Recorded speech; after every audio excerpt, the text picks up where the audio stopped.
So our chief guest is logging in, so we'll start as soon as he finishes logging. Good morning, madam. This is Prabhat here, director and our chair. Good morning, Prabhaji, and all the esteemed dignitaries who are here. I can see all of you, and I hope you can hear me. Yes, you're loud and clear. So with your permission, shall we start now? Yes, please, because I have a parliamentary committee meeting to attend after this. I understand that. Dr. Subha, over to you.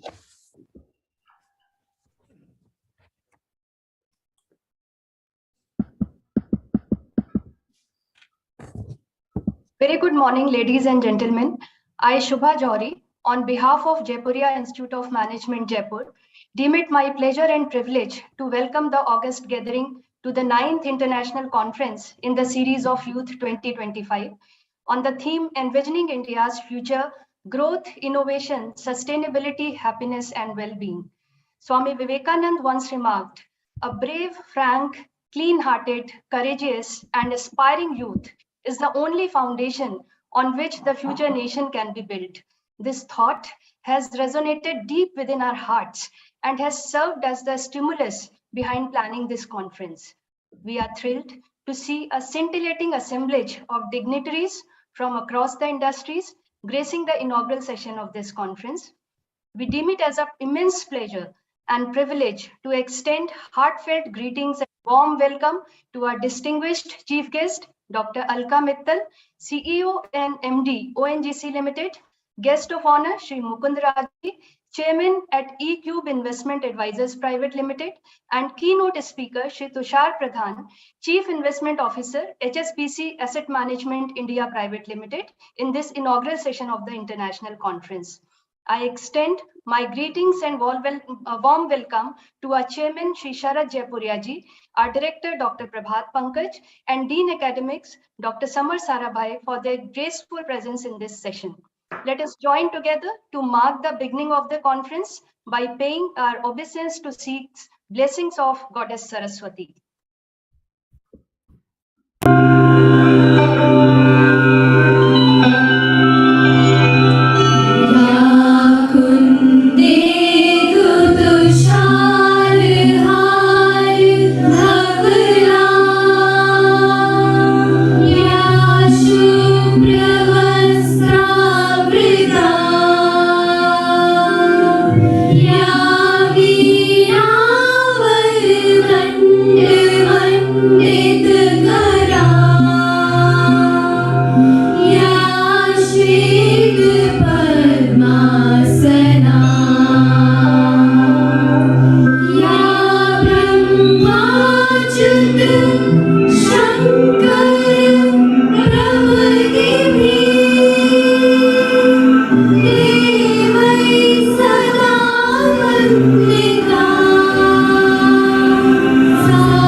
The gracious presence of our chief guest during entire session, but as she has some urgent meeting at Parliament, she may have to leave early. We deeply thank her for agreeing to be part of this conference despite her very busy schedule. Dr. Alka Mittal, CMD ONGC Limited, is the first woman to head one of the largest PSUs in India and an admirable example of women empowerment to all women at different walks of life. I now request our chairman, Shri Sharad Jaipuria ji, to extend green welcome to Dr. Alka Mittal.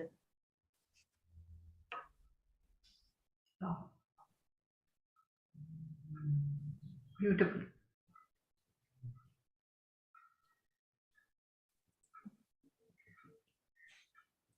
Thank you, sir. I request Dr. Alka Mittal to address the gathering. Thank you, Dr. Shubha, for sharing my concern with all the participants and the esteemed dignitaries. Actually, I would have loved to be here with all of you instead of going to the parliament and facing a group of parliamentarians who are going to be talking about the budget that is going to be set aside for the oil and gas sector. Not that it is something which is of less importance, and not that they are of less importance, but being with such esteemed personnel and with the youth is something which is very close to my heart. So very warm greetings to all the esteemed dignitaries and the young people who have joined from across different parts of, I am told from different parts of the world they are there. So let us hope the session today is going to be very enriching and rewarding for all those who are able to sit through the whole thing. And while wishing a very good morning and hoping that the session is good, I would like to specially acknowledge the presence of Mr. Sharad Jaipuria, who's here, the chairman of the Jaipuria group. Wonderful thing you have done, sir, that you have got into the field of education, where we are creating the future of our country, and the youth are getting an avenue to further get themselves skilled and get their knowledge enhanced. So what can be better than this? And Mr. Prabhat Pankaj, I really thank you for having me on board, for the way you have facilitated each and every step of my being here with all of you. So Mr. Mukund Rajan, I have heard about you. It's such a pleasure to see you, and I'm sure the youth will be able to identify so very well with you. So you have accomplished so much in your lifetime. I'm sure you'll be having wonderful lessons. I'll look forward to seeing the recording of these sessions, because though I will be missing it, but I would not want to actually miss all of it. And Mr. Tushar Pradhan, who's here from HSBC Bank, my greetings to you too. And I can see Mr. Dr. Lokesh Vijay Vargia. So greetings to you, and Dr. Samar Sarabhai and Dr. Usha. I'm sure you must be part of the faculty and the team of Jaipuria Institute, besides being there in your own capacity. I'm glad to be part of the 9th International Conference for the Youth 2025 series on envisioning India's future by Jaipuria Institute of Management. I think this is what the country is talking about, and not only the country, the world is talking about it, because the future of the world is actually set by Indians. There are so many Indians doing wonderfully well in different parts of the world, and for India itself, this is our future, and I know that this is our strength, our innate strength, which the youth provide. So our youth is ready for the world, and it is vital that we have useful dialogues and engagements on this topic, because when we all together are interacting and the youth are a part of the discussions, that is when we will be able to take the youth and facilitate and support the youth in coming forward in the coming years. As leaders and seniors, I feel it is our responsibility to ensure that we are able to guide them. And the younger generations, they are themselves very motivated, very focused, and very responsible. Only when we are there to tell them that, okay, they are moving in the right direction, what happens? They move forward with double commitment and double, I would say, their level of confidence goes higher. And that is what we are looking at. I have seen that in the sessions you have encapsulated all the important aspects of a desired future vision through the topic of growth, innovation, sustainability, happiness, and well-being. Because however successful a person is, if the person is not happy, he is not having a very balanced life, he will never have that feeling of well-being, and I am sure he or she will not succeed as well at his endeavors as a person who is happy from within will feel. And being from the public sector, nation building, I feel, is inbuilt in our, very deep in our organizational ethos.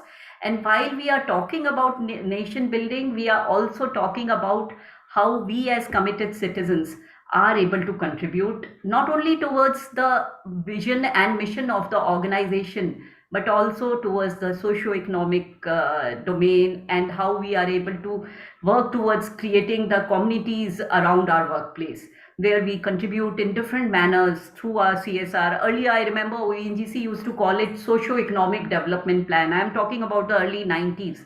There was no talk then of any mandatory CSR, but we were as committed towards development of the area where we were where we were in operations, as we were committed towards constructing infrastructure like road and schools, etc. We wanted the place to be a very developed, because we knew that if the community around us is developed, they will be able to not only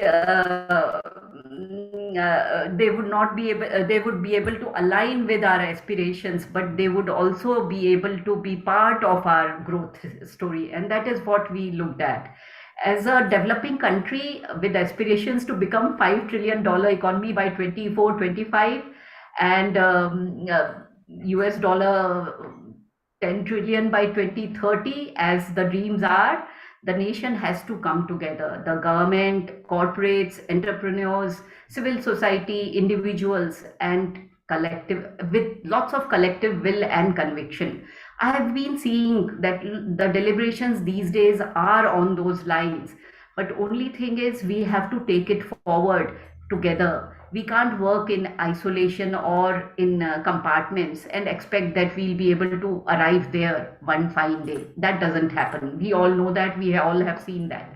And ONGC, as India's national oil economy, has been through very tough times right from the inception. But we have, by inner grit of our workforce and the youth who are there with us, the kind of energy that is seen in our people is what keeps us going.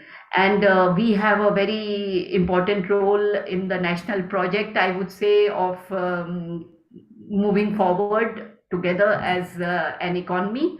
And what we also know is energy is vital for any developing economy. And with India being world's third largest energy consuming country, demand is only going to be increasing. So our task is absolutely cut out. While the world is talking about renewables and non-renewables, but we also know that non-renewables are going to continue to be our base for energy in our country in the coming times. And today, and while we are also making all efforts towards move into different domains of renewables, like we are planning to go for offshore wind near our offshore platforms.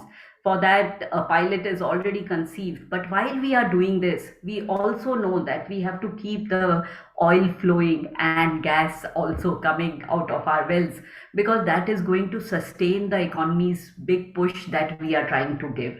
And for that, we have not only ensured that we continue to be an exploration and production company, we are also further diversifying. We are moving to in our value chain towards petrochem, refinery, LNG, power, renewables, in all the possible domains. And that is what is going to give us the future holistic growth, which the world and which our country is looking out for, and which the world will see in the times to come. To give you a sense of our extraordinary journey over the years, let me share that Government of India promoted ONGC with an equity of 343 crores way back in 1959. And this was this equity was invested by the government during the period of 1959 to 81.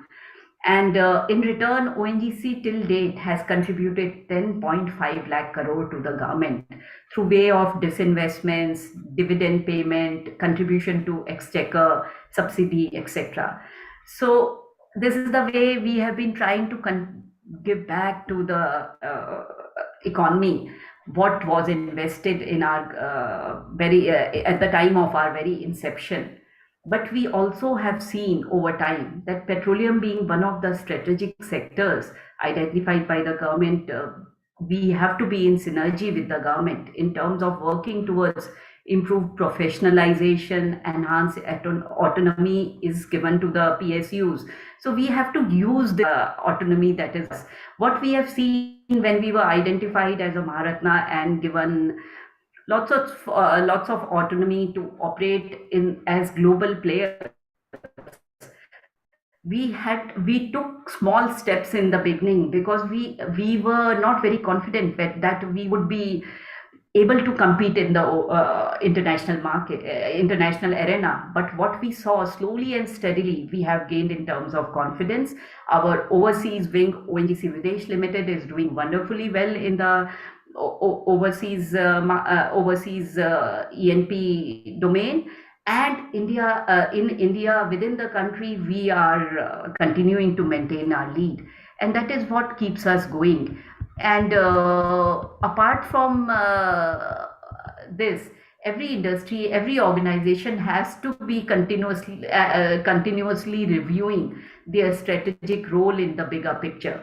That is what we at ONGC have been doing. I remember when I joined way back in 85, we were talking about energy perspective 2010, and that was the time when we were talking about 35 years later and 25 years later. And today, when I am in the board of ONGC, we are talking about 2047, aligned with the aspirations of the nation, and we are looking at creating a strategic roadmap that takes us into account the demands of the time and the future scenario. And also, we are aligning ourselves with the sustainable development goals, because ultimately we are to increase production of oil and gas, but we are also to balance by going into non-conventionals and renewables as well, because we have to move towards a cleaner, safer globe and a planet. We have to leave a planet for the coming generations which is better in terms of environment, I would say. And not only in terms of environment, there are more socially responsible citizens, there are more initiatives undertaken for development, and that is what is going to take us forward towards a better future for all the youth who are there with us today, and who are our demographic dividend we have to actually reap by creating the future for the young as we can. And as far as ONGC is concerned, while we are ensuring that the ESG parameters are kept in focus when we are having our growth plans, we are very, very focused in terms of making the best of the digital revolution that has happened over last 20 years. We were the first ones to take lead when it came to going for SAP for different processes and having an integrated platform for all our activities. And we were very, very comfortable in switching over to digital platforms when the COVID pandemic struck us, because we had all the documents flowing digitally. We did not have any files on our tables that time, and we did not have them since 2017. And that is how we were comfortable going digital, not only in terms of our systems. We also went digital with all our meetings, all our deliberations, all our connect with our people happening instantly. And we were continuously, during the phase of pandemic, we were in touch with our people, and the people in the field I am talking about, they are the ones who are our energy soldiers, and we were with them every possible moment we could be, because we were connected with them. And while we are talking about it, I would like to share that we keep talking about renewables. We keep talking about how every company talks about how and how much they are doing in the area of renewables. But certain path-breaking things, the initiatives that ONGC has undertaken are significant. And I would like to mention to you, we are setting up India's first geothermal power plant at Puga Valley in Ladakh. Tough domain, but we are very tough too.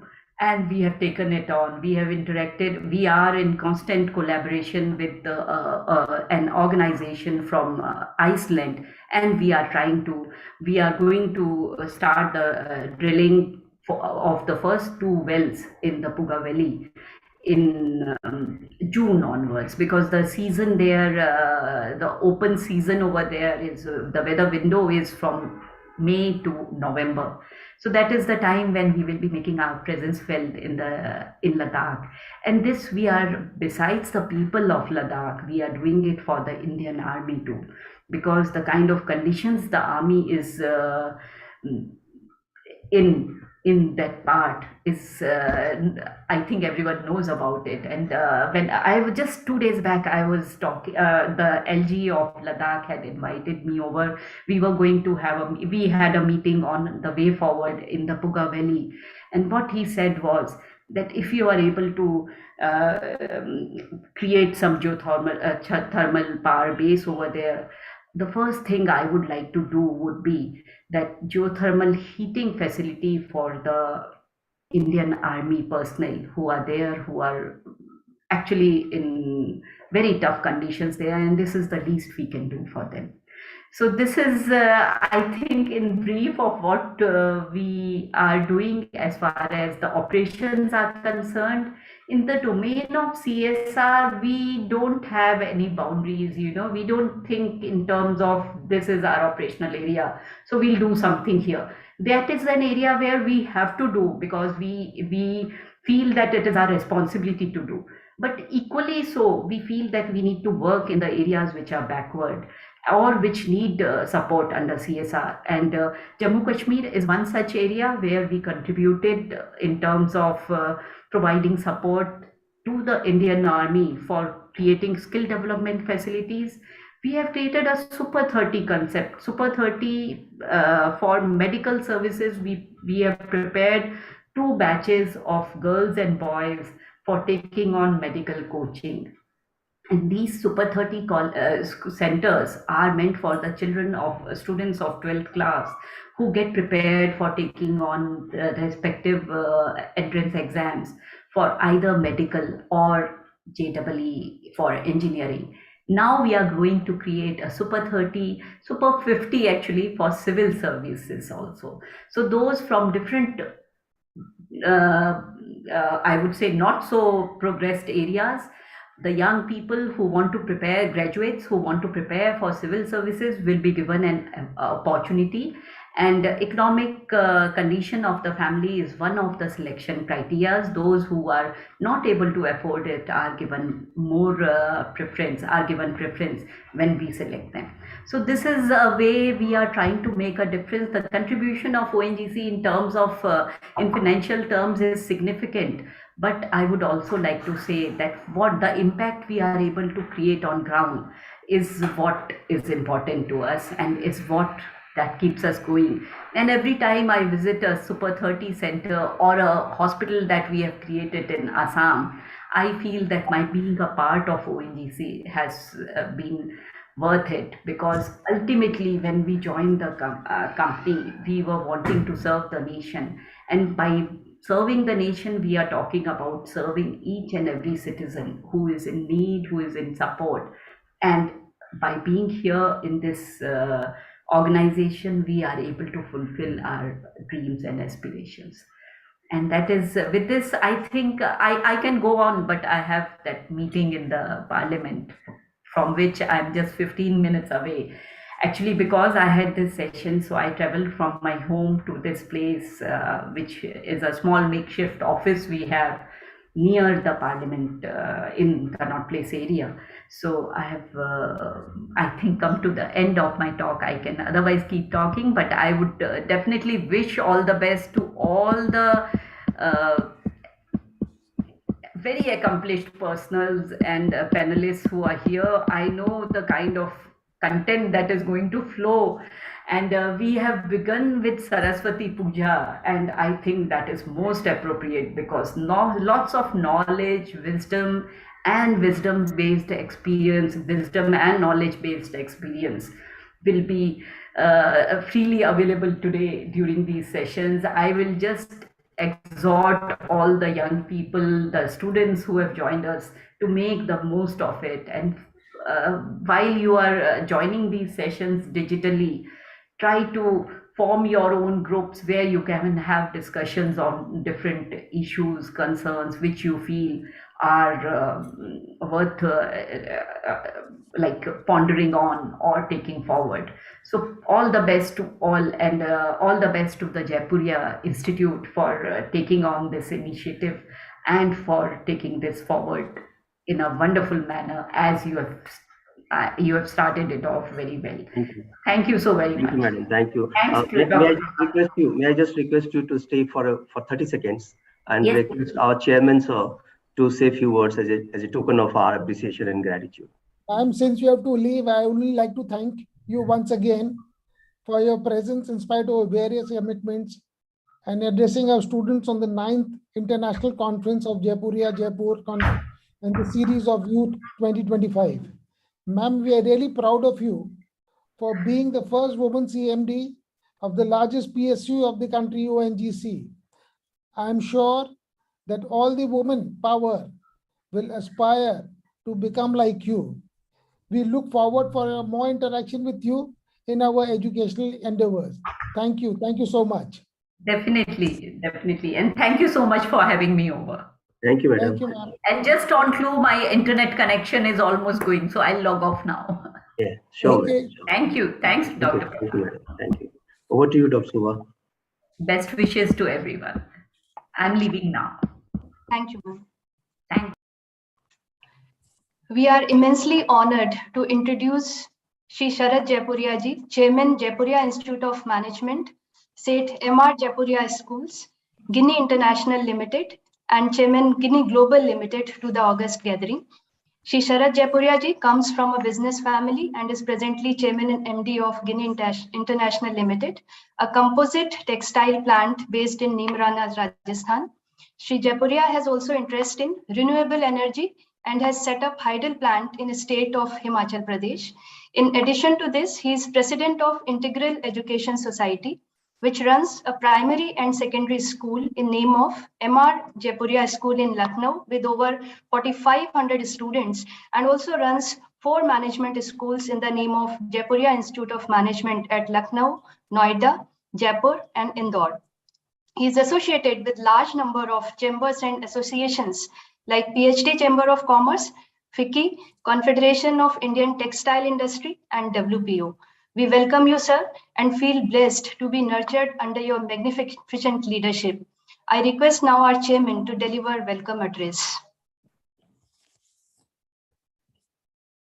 Distinguished guest of honor, Shri Mukund Rajan, Chairman eCube Investments Advisors Private Limited, keynote speaker Shri Tushar Pradhan, Chief Investment Officer HSBC Asset Management Private Limited, Director of the Institute Dr. Prabhat Pankaj, Conference Convener Dr. Lukesh Vijayvargi, and the conference team, members of faculty, staff, dear students, conference delegates, friends from media, ladies and gentlemen.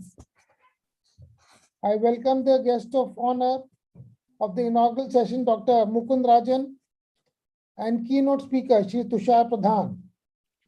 Both Dr. Rajan and Mr. Pradhan are very well-known professionals in the country, and they have made a mark through their thought leadership, not only in India, but at a global level.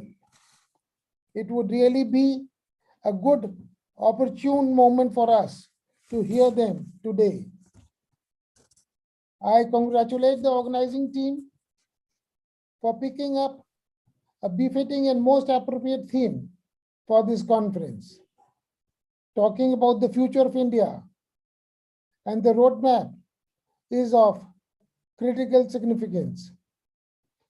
The 4 sub-themes on which the conference has been chosen to deliberate are indeed the priority areas and need of the hour as well.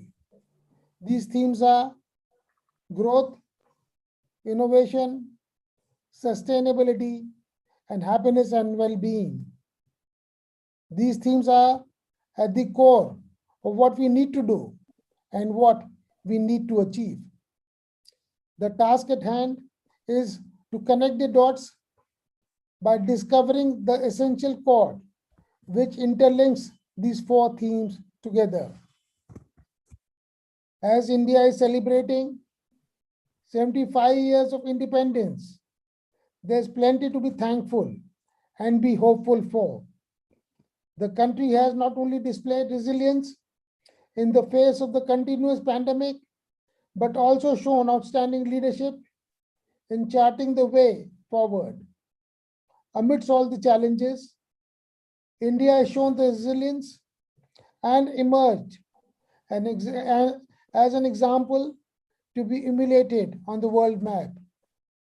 Not only it has successfully completed the world's largest vaccination program at home, but also helped several countries in the fight against the virus by shipping vast quantities of vaccines to them. India's economic might is on the rise, and it is definitely the right time to work on a roadmap of US $7 trillion economy, which we are hoping to achieve in the next few years. However, such a great dream is not possible without an optimistic vision, stepping up investment, creating world-class infrastructure, providing jobs for a growing population, and in cashing upon the demographic dividend. As India rises steadily on the path of becoming a global power, our actions hold tremendous possibilities, both for our people and the world in general. This presents us with both the opportunity and mandate to envision an India we aspire to create and the world order we wish to shape. India's rise is an opportunity to reimagine an India in tune with the cherished ideals, which calls for a shared and sustainable prosperity, responsible freedom, ethical upliftment, peace, and mutual respect. Innovation is the backbone of growth of India's emerged as the third largest ecosystem for startups globally, with almost 63,100 recognized startups across 638 districts as on February 22.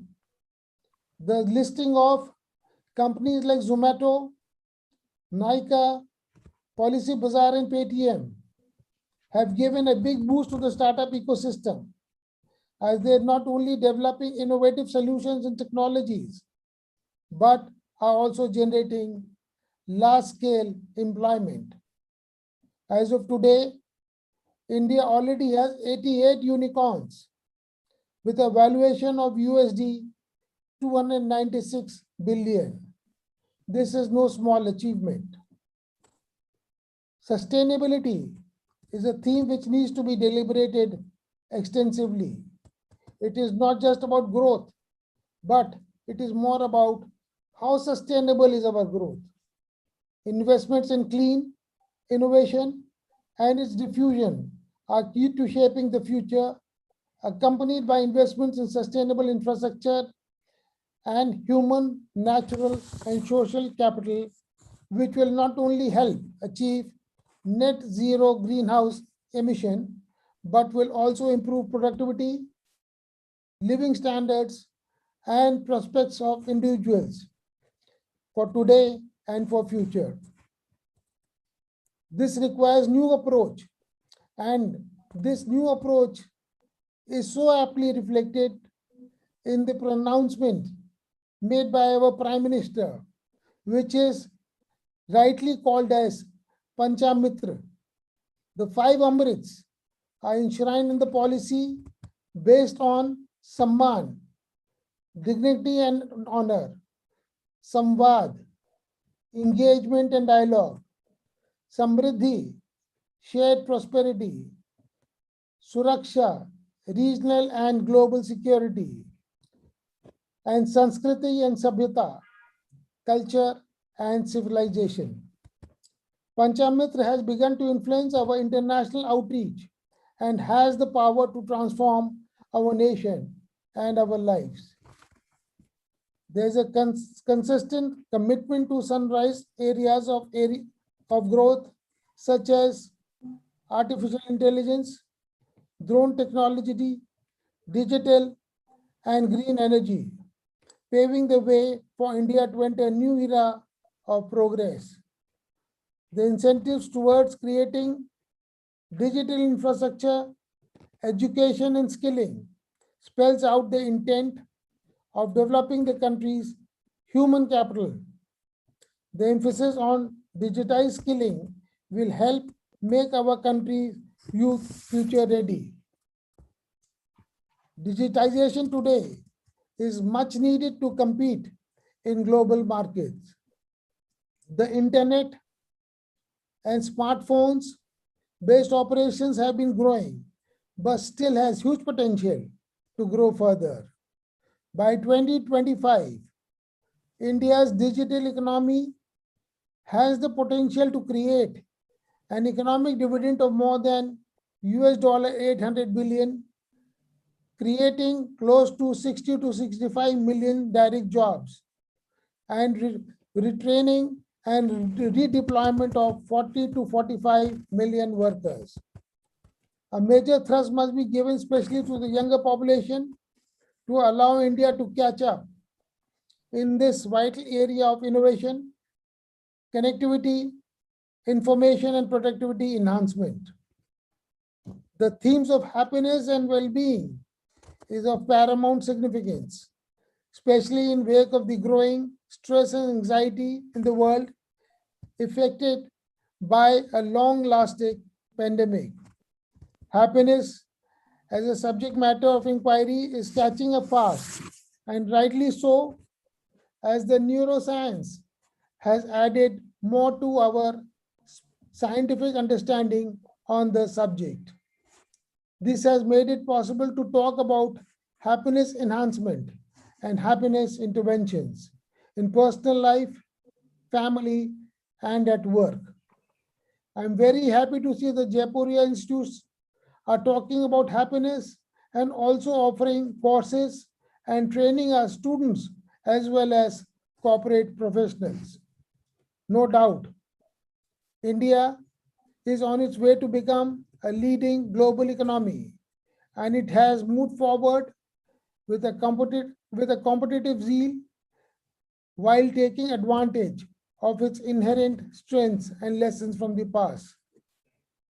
I would like to congratulate the director, Dr. Prabhat Pankaj, and the organizing team for putting up a wonderful conference, which in a way establishes a milestone for others to emulate. I welcome everyone once again and eagerly looking forward to hear our guests and eminent speakers during the next 3 days. Thank you. Jai Hind. Thank you, sir, for your ever-inspiring words. We are greatly honored to introduce our director, Dr. Prabhat Pankaj, to the esteemed gathering. Dr. Prabhat is a postgraduate in economics and a PhD in applied economics. He has won prestigious fellowships of Indian government and undertaken research assignments in Europe, Thailand, Bangladesh, Bhutan, and Sri Lanka. Dr. Prabhat has done executive education in management and leadership in higher education at Harvard University, USA. He is a keen researcher and a resource person on the subjects of economics of happiness. He frequently writes in Times of India and Economic Times. We welcome you, sir, and deeply applaud your consistent support and guidance. So I invite you to have the theme of the conference to be presented in front of the August gathering. Thank you, Dr. Shobha. Thank you, Dr. Shobha. Guest of honor, Sri Mukund Rajanji, keynote speaker, Sri Tushar Pradhanji, Chairman, Jaipuria Group, Sri Sharad Jaipuria ji, conference chair, Dr. Lukesh Vijayvargi, and conference team, esteemed faculty colleagues. staff and students of Jaipuria Jaipur, conference delegates, guests and speakers, members of media, ladies and gentlemen. On behalf of all my colleagues and students, allow me to extend a warm welcome to each one of you in the inaugural session of 9th edition of International Conference in the series Youth 2025.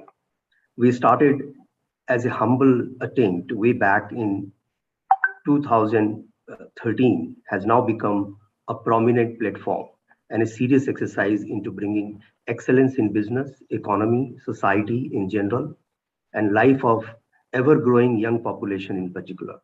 It gives us immense satisfaction to see that the seed of hard work and the labor of love of our colleagues and their unflagging belief in collaborative culture and in cashing upon synergy of teamwork has fructified so well over last 9 years and many more to go.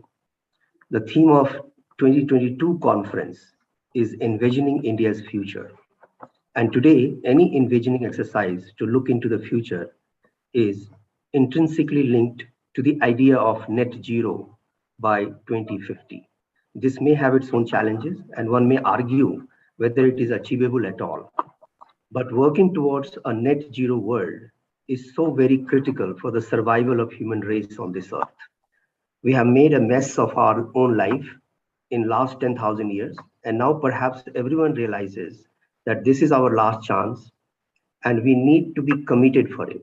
It is evident from the fact that more than 70 countries, constituting about 80% of global CO2 emissions and about 90% of the global GDP, have put net zero commitments on table, and more than 5,000 companies as part of UN's Race to Zero campaign.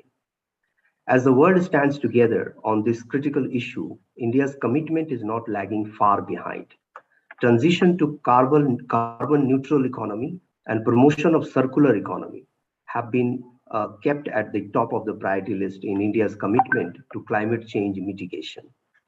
The 7 areas of major concerns where policies interventions have been channelized include those sources of energy and land use systems which are major source of carbon dioxide and methane emissions, such as power, industry, mobility, buildings, agriculture, forestry, and waste.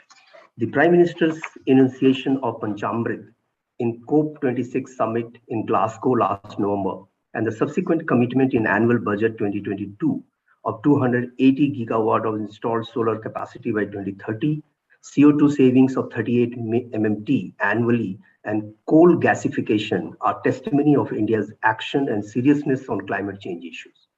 Undoubtedly, there will be a profound and fundamental change in the economic and societal adjustments across sectors. The transition from now on in the context of net zero will see a global shift in demand, capital allocation, costs, and jobs. Management education cannot be a silent spectator.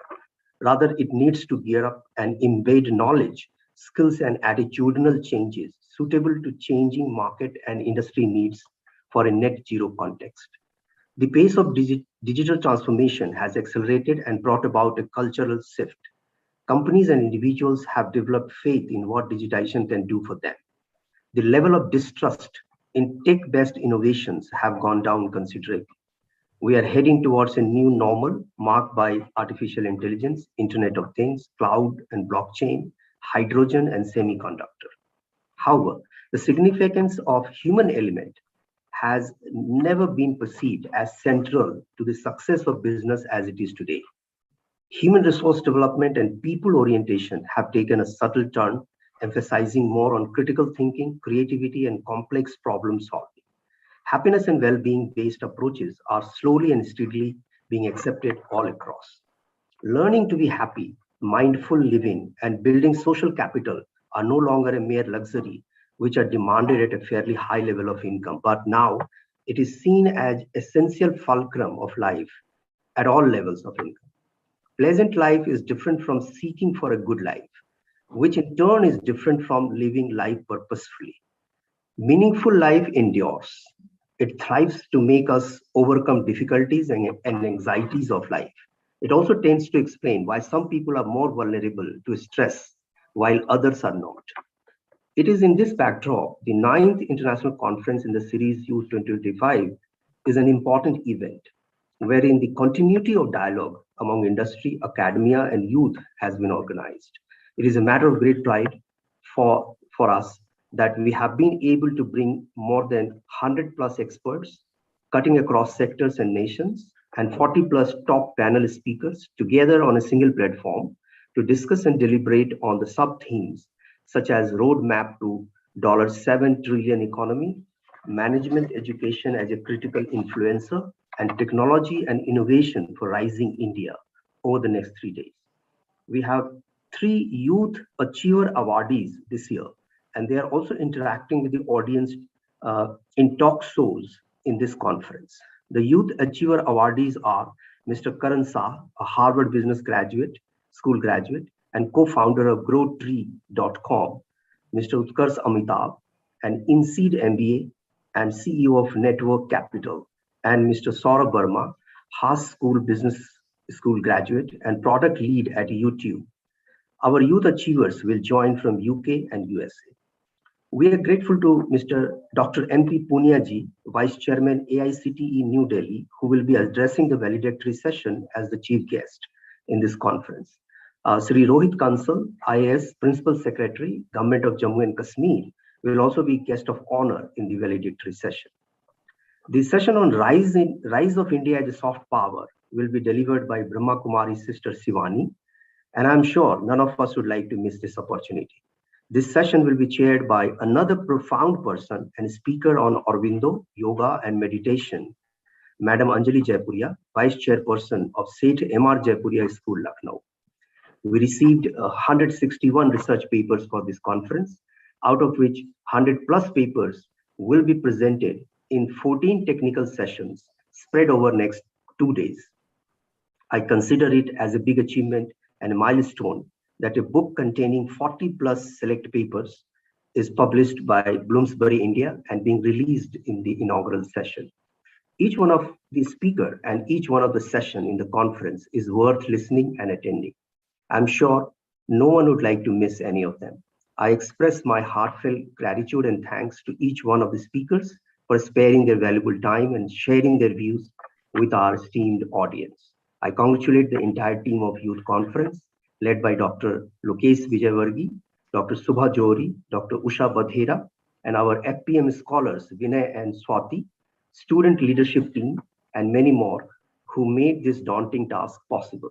This conference is the result of a combined effort of high level of teamwork displayed by our faculty colleagues, staff members, and our highly energetic and motivated students. I congratulate each one of them and wish the conference a great success. Thank you. Thank you, sir, for highlighting the theme of the conference. Now we feel deeply honored to introduce Dr. Mukund Rajan, Chairman eCube Investment Advisors Private Limited and former group brand custodian, Tata Group, and author of the famous book Brand Custodian, as the guest of honor for this session. Dr. Mukund Rajan is the chairman of eCube Investment Advisors Private Limited, which focuses on environment, social, and governance issues in India. eCube announced a partnership in 2019 with Quantum Advisors to invest in mid-market space in the Indian public markets. Prior to eCube, Dr. Rajan served for 23 years with the Tata Group, where he held a number of senior executive positions. Dr. Rajan serves as the chairperson of Environment Committee of the Federation of Indian Chambers of Commerce and Industry. He has also served as the chair of the India @75 Council of the Confederation of Indian Industry. In 2007, the World Economic Forum honored Dr. Rajan as a young global leader.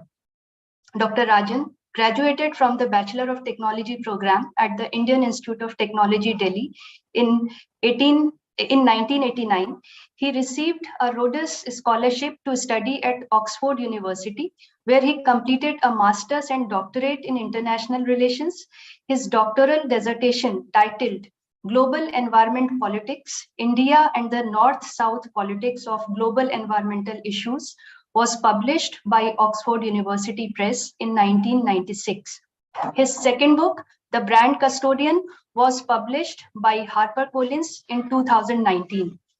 We welcome you, sir, and request our director, Dr. Prabhat Pankaj, to extend the green welcome to Dr. Mukund Rajan.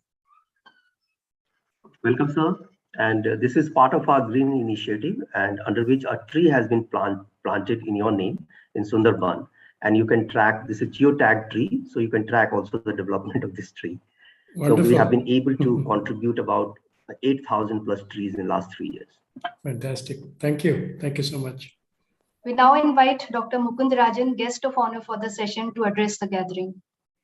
Thank you so much. Real pleasure to be with all of you. And a very good morning to Mr. Sharat Jaipuria, Dr. Prabhat Pankaj, Mr. Tushar Pradhan, all the respected members of the faculty of the Jaipuria Institute, the dear students, and of course, all the esteemed participants in this very important conference. So what I'm really going to do is over the next 20 odd minutes, deliver a talk on the subject titled The New Focus on Climate Responsibility and ESG in Corporate India. We've heard a lot about climate change caused by global warming in the last few minutes, and that's going to be a significant part of my talk today. So really, climate change is one amongst a group of global environmental issues, including ozone depletion, tropical deforestation, and the loss of biodiversity. And what makes each of these issues unique is the fact that no single country on its own can successfully tackle them. The cooperation of all nations is a must to achieve a lasting and beneficial outcome. And this is indeed no different from the situation we faced these past 2 years with the COVID-19 pandemic. Nobody is safe until everybody is safe. The collaboration required to resolve global environmental issues, however, is impacted by a high level of friction between the developed world and the developing countries like India. The developed world has in many ways preempted the space for growth, which developing countries desperately require. Developing countries, to improve their standards of living without repeating the mistakes of the Western development model, demand assistance and compensation from the developed world, including access to new environmentally friendly technologies and concessional finance. And yet the quantum of capital flows from the developed world and the technology support offered to developing countries have thus far proved to be trivial in the scheme of things. Meanwhile, developing countries are also bearing the brunt of the adverse impacts of global environmental issues, particularly climate change. As extreme climatic events become more frequent and cause more damage, and not just physical damage, but also consequential adverse impacts on issues such as gender equality, social justice, and human health, we can expect the discourse over solutions for global environmental challenges to become more contentious and more heated. Unfortunately, time is not on our side. On the challenge of climate change, the science has, in just a span of 6 years, guided us from a target of 2 degrees Celsius global warming set at Paris in 2015 to a much more aggressive 1.5 degrees Celsius warming target. The Intergovernmental Panel on Climate Change, the IPCC, in its latest assessment of the impacts of climate change, suggests that we're slipping badly on the possibility of achieving this revised target. The reasonable carbon space we have for growth is likely to be fully consumed within this decade. And this is why you're hearing increasingly frantic calls for adoption of net zero targets by countries and by businesses. We're seeing the impact of this, for instance, in the European Commission's recent adoption of a proposal for a carbon border adjustment mechanism.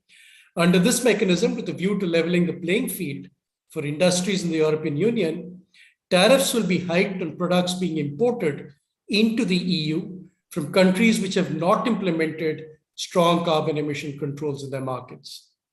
We're seeing the impact in the regulatory actions of countries like the United Kingdom, which recently announced that all UK-listed companies must release net zero plans by 2023. It is only a matter of time before other markets follow suit. We're seeing the impact in the higher sustainability standards, which multinational enterprises like Unilever and Nestle, which have declared 2039 and 2050 as the target years for achieving net zero status, and which are among over 5,000 companies globally, which have already announced net zero dates, are demanding from the supply chain participants from India. We're seeing it in the thrust of lenders on reporting of material climate-related risks by businesses in the financial filings.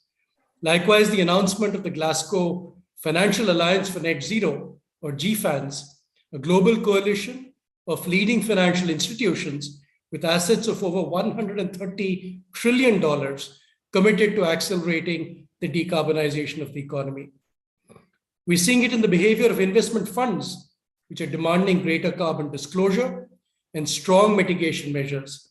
Some have already started decarbonizing their portfolios, like Norges Bank, which manages the Norwegian sovereign wealth.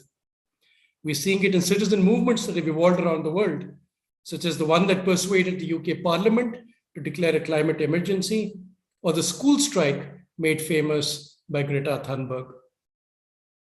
Within this dynamic and evolving situation, India, the third largest greenhouse gas producer in the world after China and the United States, has a key role to play.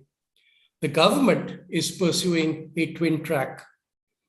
In one track, aligning itself with the other developing countries, it is trying to negotiate the best deal it can secure from the developed countries. There are precedents here from India's experience in successfully negotiating both financial assistance and technology transfer to phase out ozone-depleting substances under the Montreal Protocol to address the Antarctic ozone hole. In order to show good faith and earn goodwill, India is also making the right noises. For instance, its commitment announced by Prime Minister Modi at the recent Glasgow Conference of Parties on Climate Change, or COP26, to become net zero by 2070, and its promotion of the One Sun, One World, One Grid initiative under the International Solar Alliance, which India anchors. Parallelly, in another track, the government recognizes that the challenge of climate change brooks no delay in actions to mitigate carbon emissions and to adapt to a warming world. Hence the other pronouncements you heard at Glasgow, including the promise to generate 500 gigawatts of non-fossil fuel-based energy by 2030, with 50% of the energy mix coming from renewables, all while improving the energy efficiency of the economy by 45% over 2005 levels by the same year. These measures, and more to come, are going to lead to a massive transformation of the Indian economy and in corporate India. More on this presently. There are going to be a number of factors that will drive the pace of change. First and foremost, the expectations of communities across our country of the prospective quality of life that their members can enjoy. While the COVID-19 pandemic will be remembered for many things, it'll perhaps be best remembered for the impact it is creating on our expectations from life itself and the quality of life that we all want to have. The COVID lockdowns reminded us about the rich diversity of life that thrives around us. Many of us started paying attention to bird calls in our localities, no longer drowned out by traffic noise. In parts of northern India, I'm told, people are excited to see the Himalayan mountain ranges for the first time, with their vision no longer blocked by air pollution. But beyond experiencing the biodiversity around us, COVID also revealed that none of us is an island unto ourselves. The loss of life, particularly during the second wave, was fairly evenly spread across all segments of society. Akin to extreme climatic events, COVID showed us that when nature revolts, there is nowhere to hide, no matter how powerful or wealthy you might be. Work from home taught us to value the basic unit of our society, the family, and what it takes to keep every member of that unit secure, with access to healthcare for sure, but also access to livelihoods and income, education, and food. The migrant labor crisis in 2020 shook our conscience precisely because it denied parts of our society these securities. Our courts, the judiciary, are also now speaking the language of quality of life. Take a look at the Supreme Court's seminal judgment of 2018 on the migration timelines from Bharat Stage 4 to Bharat Stage 6 fuel emission norms, which the Indian automobile industry had sought to delay. The Supreme Court held that there could be no compromise with the health of India's citizens, and the larger public interest had to outweigh the much smaller pecuniary interest of the automobile industry. It argued that it is an established principle of law that the right to life, as envisaged under Article 21 of the Constitution of India, includes the right to a decent environment.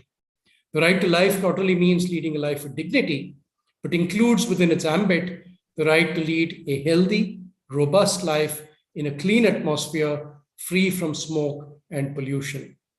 Ticking off the corporate sector and denying the auto industry the delay it was seeking, the court underlined that the right to live with human dignity becomes illusory in the absence of a healthy environment. In step with these trends, the government is promulgating rules and regulations that enhance the responsibility businesses carry. Beyond a series of sector-specific rules, such as plastic waste management rules and extended producer responsibility rules, it has also designed the national guidelines on responsible business conduct to mainstream the concept of corporate responsibility. These guidelines have subsequently been integrated into the business responsibility and sustainability reports that the Securities and Exchange Board of India, SEBI, has directed the top 1,000 listed companies to publish from this fiscal on a voluntary basis and from the next fiscal on a mandatory basis.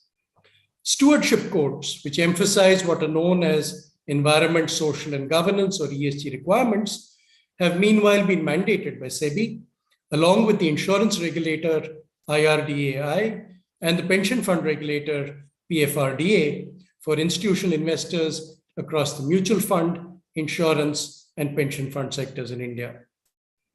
There is also close domestic and international scrutiny now taking place in the performance of businesses on the Sustainable Development Goals, or the SDGs, defined by the United Nations, traversing issues ranging from poverty alleviation to addressing climate change.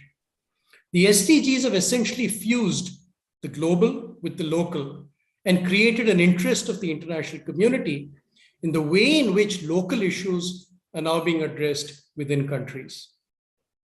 Customers, meanwhile, especially millennials and those of a younger generation, are increasingly demonstrating a preference to embrace purpose-driven consumer brands that clarify the social commitment. This is the reason a market leader like Unilever resolved last year that each of its 70,000 products would soon carry labels showing their carbon footprint. And recognizing stakeholder expectations of more responsible behavior, investors are pressing for change in the corporate world. Globally, entities now controlling over $120 trillion of invested funds around the world have now subscribed to the United Nations Principles for Responsible Investment, or the UNPRI. These principles require investors to incorporate ESG issues into their investment analysis and decision-making processes. Many of these investors have an India exposure.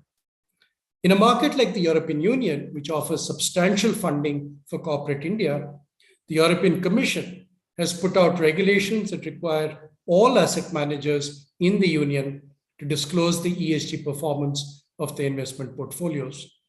We should consequently expect that Indian businesses that are non-compliant on critical ESG issues like climate change will be progressively excluded from the investment portfolios of the largest fund managers in the world. At the same time, the Indian market is also likely to see significant inflows of funds from foreign investors seeking promising ESG stocks that offer good risk-adjusted returns.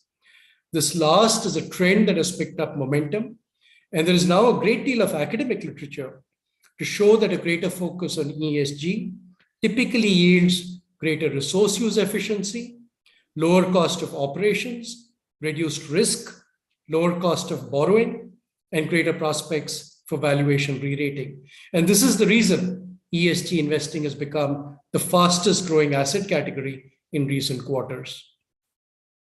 With all of these pressures for change, a new climate of corporate responsibility is being created in India.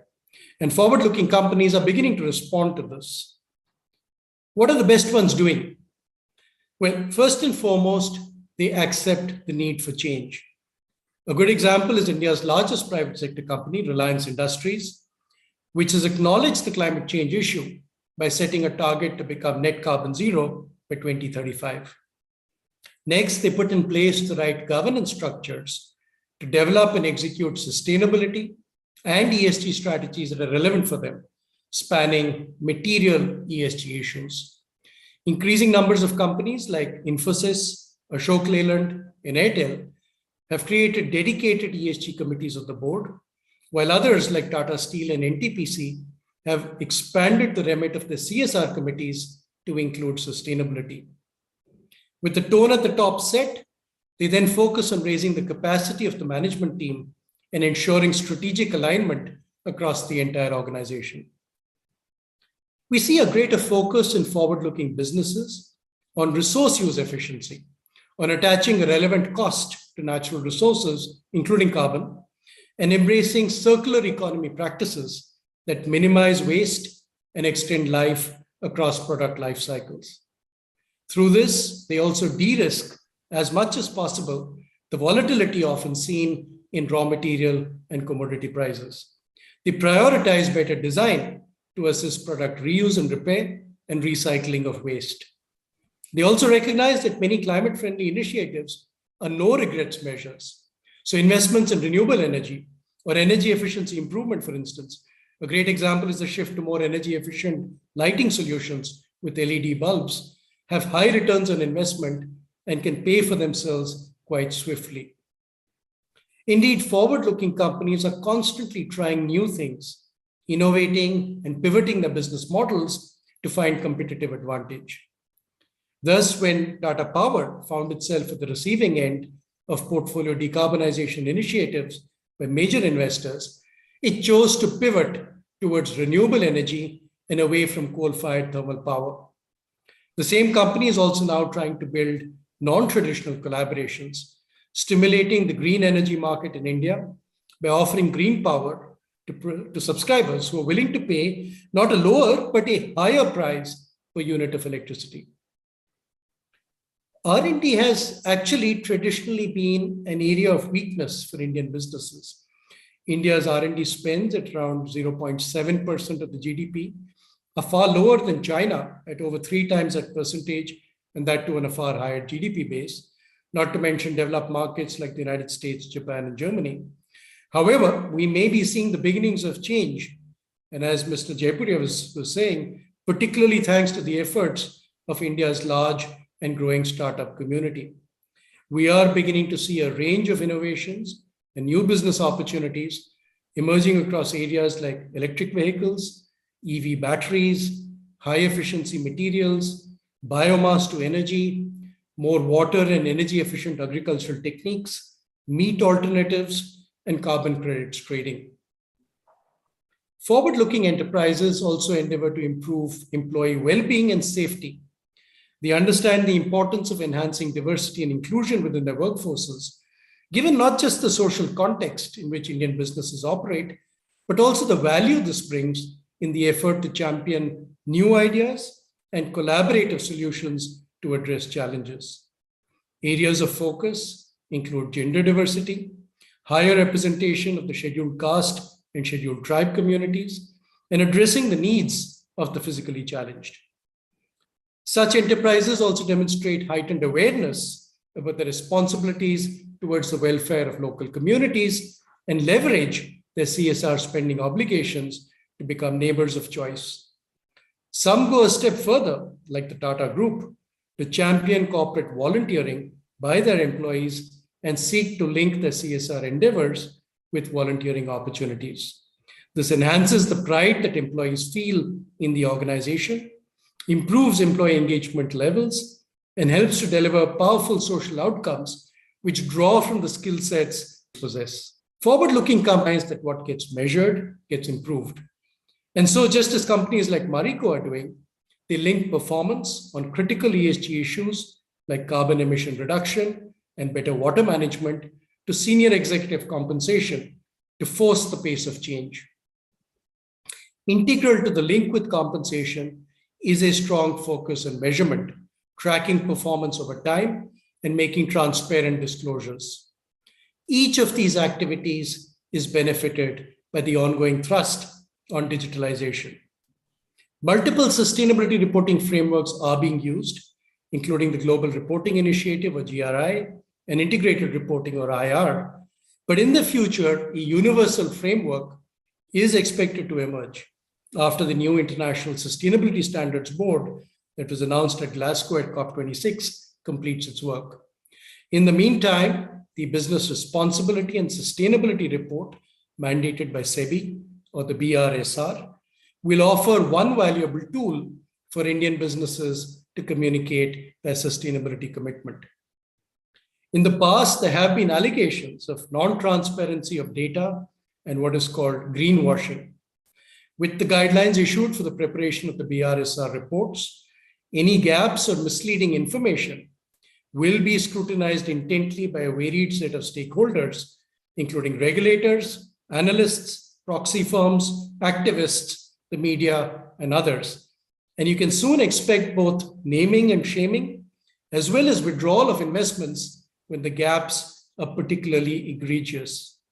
Indeed, we've already seen the impact that reports of CDP, what used to be called the Carbon Disclosure Project, have had on the carbon emissions reporting by India's largest corporates.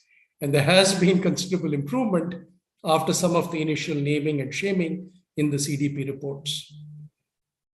I spent over 2 decades, as you heard, in the Tata Group, established by a nationalist and true visionary, Jamsetji Tata. His business philosophy is captured in this quote attributed to him, and I quote, "In a free enterprise, the community is not just another stakeholder in business, but the very purpose of its existence," unquote. This philosophy has served the Tata Group well for over 150 years, during which time it has become India's largest corporate house, and it continues to inform the mission of the Tata Group to improve the quality of life of the communities we serve through long-term stakeholder value creation based on leadership with trust. Ultimately, when you think about the issues I've touched upon today, it will be this kind of commitment to inclusive and sustainable growth that will secure business success in the future. I'm going to end on that note and extend my very special good wishes to all the students, particularly attending this conference, for their success in the new India that we're all building together. Thank you very much and have a terrific rest of this conference. Thank you very much. Thank you, sir, for sharing your profound thoughts on highlighting the contribution of sustainable initiatives for envisioning India's future. We are immensely honored and privileged to introduce Shri Tushar Pradhan, Chief Investment Officer, HSBC Asset Management India Private Limited, as keynote speaker for the inaugural session. Shri Tushar Pradhan ji has over 26 years of experience in various roles over his career. He is an MBA in Investment Finance, having graduated from the University of Hartford, Connecticut, USA in 1992. He is responsible for all investment activities and strategies across asset classes, equity, fixed income, and multi-asset class. Prior to joining HSBC AMC in June 2009, Tusharji has also worked in investment positions in the United States before returning to India. In India, he has worked with HDFC Asset Management and more recently with AIG Global Asset Management in senior asset management roles. We welcome you, sir, and request our Dean Academics, Dr. Samar Sarabhai, extend green welcome to Mr. Tushar. Mr. Tushar, we welcome you, and this is the way we welcome all our guests, the green welcome, wherein a tree has been planted in your name in Sundarbans, and you track the growth of the tree by tracking the number given beneath the certificate. So we welcome you again, sir. Thank you so much for coming. Thank you so much. The pleasure is all mine. I invite you, sir, for your keynote address. Thank you very much, Dr. Shubha. My extreme pranams and gratitude to all of you here present. Dr. Prabhat, of course, Sarajan has really made the entire presentation in such a wonderful way that I think the rest of the conference will probably take cue from all of the aspects that he touched upon. My role as a keynote speaker should always be a keynote, not the entire orchestra itself. So the first thing I will like to convey to all of the assembled, including the dear students who have spent so much time sitting in that room there, that my address will be brief. It will only be a key to the rest of the music that will be played over the next 3 days. And I think it's a wonderful orchestra which has been put together. I will not dwell upon it so much, but just to highlight the fact that I wish to congratulate Dr. Sharad Jaipuria because such a thing to be put together at such an early stage of this transition that we are talking about is an immense feature of that dedication of how early this thing has been spotted, especially for management students and for all of us together. I'd like to dwell upon the topic, and that's why I got really very, very interested in this conference. Growth, innovation, sustainability, wellness, and happiness. I cannot think of a more, I would say, complex set of things put together, and they do not really work well as a team. I will share my experience with you. When we talk about growth, it is generally about growth in revenues, growth in profits, growth in market share, growth in shareholder wealth, or whatever we call it as growth, at least my part of the business. When we talk about innovation, though, that's something else altogether. And I think I would like to wish all of the young people who are going to go and make your careers in the future to tell you a very, I would say, non-popular truth is that innovation is not welcomed. It is generally, initially, always a hindrance to me. So an example of, very classic global example of that is the global company 3M, which I'm sure all of us know, the makers of those sticky yellow notes. The secret behind that glue, which actually binds or comes off very easily, was an error. It was an error committed by someone who was trying to formulate a new type of glue. And then they realized that the glue doesn't really stick. So it was a failure. But actually, someone with the right kind of thinking made an application of that error into something which is a world-beating success. So what we really need is an acceptance of errors, an acceptance of mistakes, an acceptance of understanding that everything the world has produced and will produce ever will have some purpose. So the point is to figure out what that purpose is. And generally, when we come with knowledge, when we come with what we think we know, we do not see the wood for the trees. And I think this is something very important to highlight now, that growth and innovation, while they may be put together in a sentence, may not necessarily mean the same thing. And I think what we need to generate is our thinking about these concepts and allow for these different ideas and concepts to be put together in a thing like this. And that's why, again, my congratulations to Dr. Jaipuria, to Mr. Jaipuria for this wonderful, I would say, confluence of concepts. When I go to the third one, which is sustainability, and which Mr. Mukund Rajan really spoke a lot about, and his fantastic experience so far has really been the benefit of all of us to share, is to understand that sustainability and growth really are at loggerheads, if not really, I would say, complementary.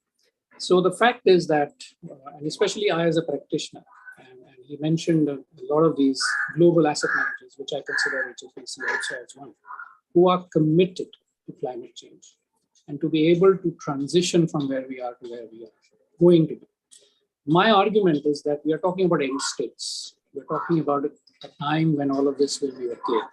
But the transition is going to be very painful. For the fact, and as our esteemed chief guest spoke about the fact that we need oil. We will continue to burn fossil fuels, and we will continue to do that for a long time for the sustainability of our growth, for what India wants to be $5 trillion in some time as a GDP nation. So which means that there is a lot of complexity to when we look at growth, when we look at innovation, and we look at sustainability together. There are always times that we will need to bring our hearts and minds to the conversation rather than being very adamant about saying this is right and that is wrong. And many times I find that internally, when we speak about this globally in our group, as well as I'm sure in most of these investing companies, is that where do we draw the line? Do I say that I will not allocate capital to these businesses which are in transition, which are showing some sort of path towards this transition? At least give them the capital to ensure that they get there. Because if you dry them off of capital right away by having some sort of a standard feature about what is right and what is wrong, I think we're going to have a bigger crisis later on. And we're going to have a very, very bipolar world. So my encouragement to all of you is that you guys are going to actually handle these problems. We can only show you the path to where we are supposed to go. But how do you resolve this for yourself? For example, if you start your career in any of these companies and you're faced with these dilemmas, I don't think anyone is going to give you the answers. I don't think anyone is capable of giving you the answers simply because the answers don't exist today. What I would encourage you to focus on well-being and happiness in that team, because it is really out of our inner thought processes, our inner selves, our hearts, that where the solutions are going to come from. They are not going to come from the outside. And I'm going to quote the guide of the Heartfulness Meditation Institute, which I'm a part of and I've been meditating for the last 20 years, is to show you that these answers, unless we really contemplate on it ourselves, they will never be answers which we will be comfortable with. And I will share, one of his quotes that he mentioned, that if you talk about intellect, because that is rewarded highly in our world today, that intellect has to really be sheathed or coached to think the right way, and that guidance has to come from the heart.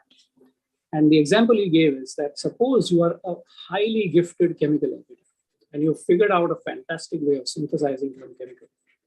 If you do not spend time on understanding what the effluence of that process is going to do, your buddhi is brushed, your intelligence is corrupted. And I think when I heard that sentence for the first time, I really suddenly realized that we really need a balance in how we think about the future, about what is right, what is good for progress, what is good for growth, essentially is good for all of us together. And I think that's the reason why a country like India, which came out with the concept of Vasudhaiva Kutumbakam, which means that the whole world is my family. Family, as in, being part of a family, not just a village together, is very, very important for us to remember. And I think when we put all of these together, individual practices like meditation become absolutely important. And I think many times in a corporate world and an academic world, these things are not taken very seriously. I am hoping for a time where they become the essence. For example, every meeting should start with a centering exercise. We are always bringing intent into a meeting. We already have decided what we want to say, what we want to speak, and then either we debate, defend our positions. And we take it as a personal loss if our individual position loses its concept in that meeting. And I think this is something which we should come over to say, what is the intent of the meeting?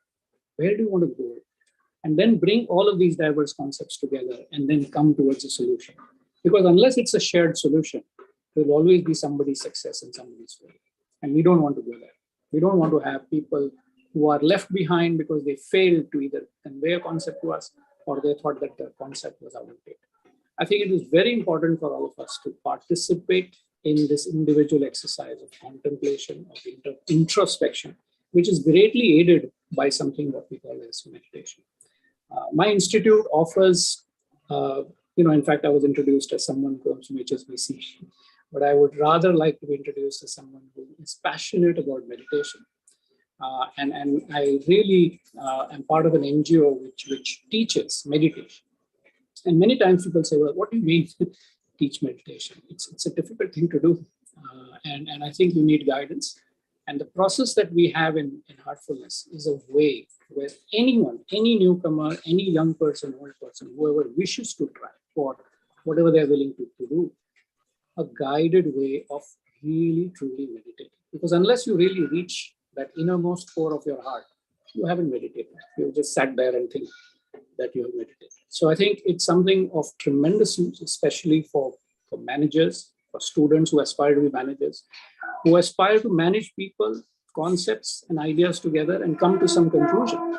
But unless you have that conscience inside of you, unless you understand that the solution is something which you do not know today, and to have the maturity to understand that the solution will eventually evolve, is something which is essential for all of the youth today.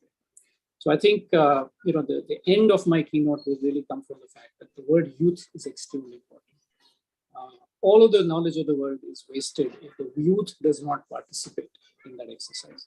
And I exhort all of you, and I already think that your esteemed institution is well on its way, because they've started to introduce these concepts to students and getting a lot of these people, thought leaders, to share their ideas so that they can think in the right way. Because thinking is the basis for everything that will evolve eventually. We think, therefore we are. And if that thinking is not set right at the start, we will only end up going to have problems and things which will not be able to be solved at any later stage, which I feel and I suspect the climate change problem has become. Nobody thought about it. And I think, just as the way of the last example I will give, is that initially what we thought was good has turned out to be bad. But that's not something that we get to really get disheartened. I think all what we need to do is to say, well, we have learned something. Now let us learn something more and go towards something which will benefit everyone together in the same way. It's not always possible. There will always be gives and takes. But I think the larger good is something which we all need to always focus on, whether we are in academia, whether we are in competition, in industry, whether we are in asset management, wherever we go. It is something that we need to absolutely be very cognizant of. And I must say that mistakes are something to really welcome. They're something that we should acknowledge is a way of learning something new. It's difficult, but how do you get that mental strength to accept that I was wrong, I made a mistake?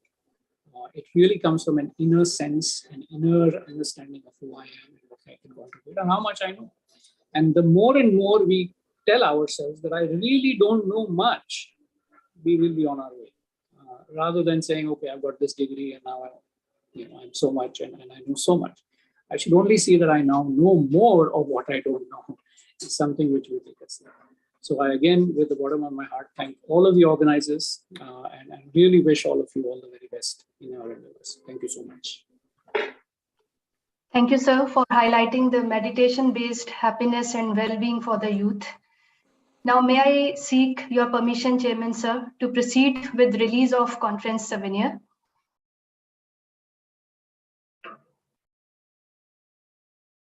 So, the conference souvenir consists of messages from Chairman, Vice Chairman, Director, and 160 plus abstract contributed by paper presenters. We also feel delighted to release the book on envisioning India's future, which is published by prestigious Bloomsbury publishers. And this book is a rich, thought-driven compendium of 40 plus articles contributed by experts from industry and academics across the world. So I request our director, Dr. Prabhat Pankaj, Dr. Lukesh,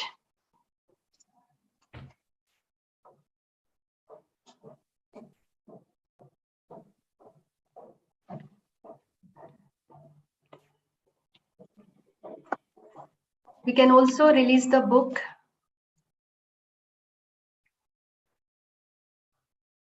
which is published by Bloomsbury publishers.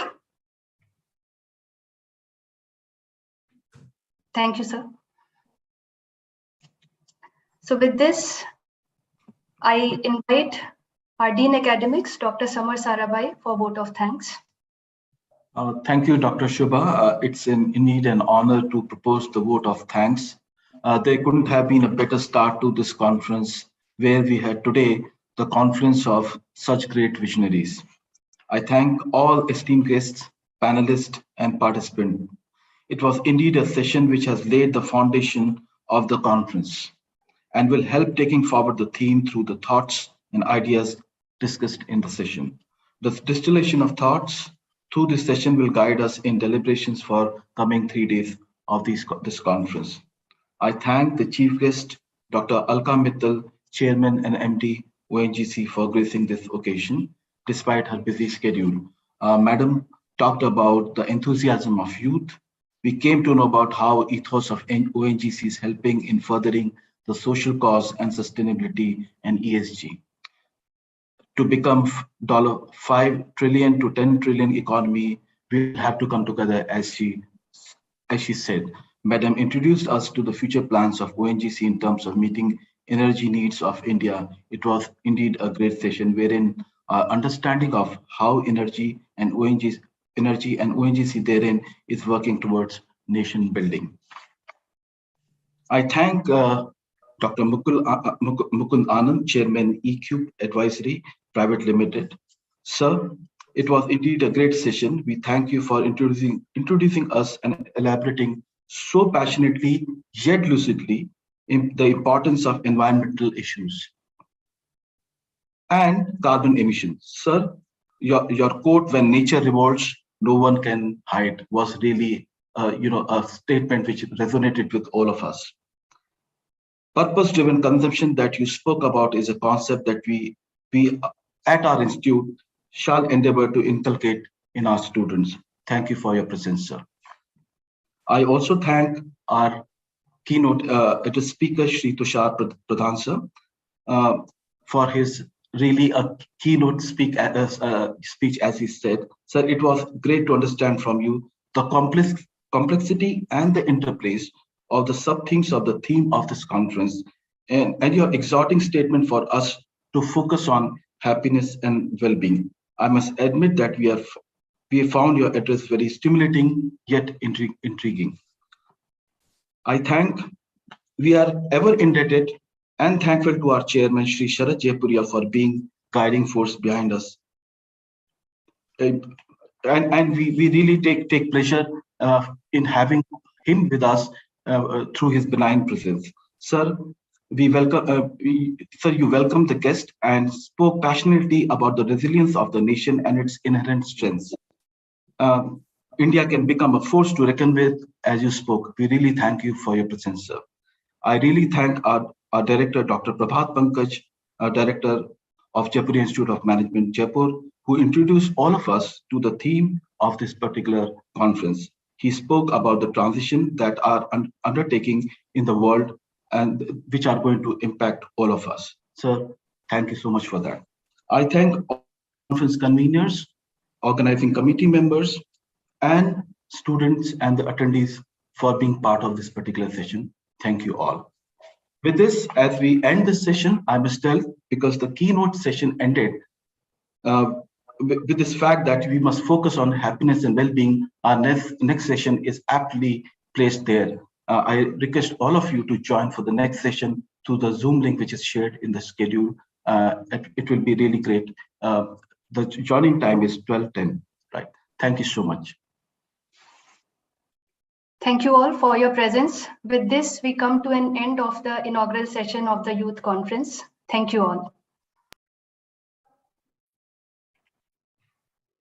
Next session can be joined on the same link at 12:10.